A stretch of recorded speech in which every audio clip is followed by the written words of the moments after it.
আমরা প্রত্যেকে কি চাই যে আমাদের প্রত্যেকের ভবিষ্যৎ জীবনটা যেন সুখের হোক, শান্তির হোক, তাই না?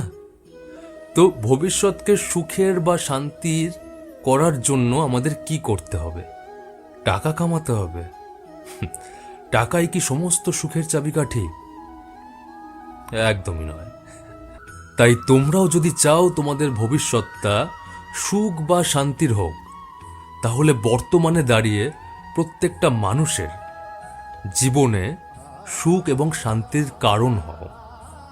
বর্তমানে দাঁড়িয়ে যদি তুমি তোমার আশেপাশে মানুষগুলোর জীবনের সুখ এবং শান্তির কারণ হতে পারো, তাহলে তোমার ভবিষ্যৎটা সুখ আর শান্তির এমনিই হবে।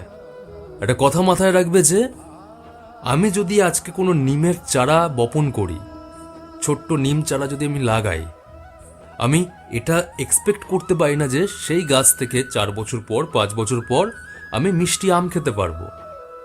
এটা বড্ড বোকামি। আমি আজকে যা বপন করছি আমি তাই পাবো। আমি নিম থেকে কখনো আম পেতে পারি না। তাই বর্তমানে কর্মটা ভীষণ জরুরি। আজকে তুমি কি করে যাচ্ছ সেটাই কিন্তু 10 বছর পর 5 বছর পর গিয়ে তোমার ফিউচার, তোমার ডেস্টিনি যাই বলো সেটা ক্রিয়েট করবে। কপালে লিখে আমরা কিচ্ছু আসি না।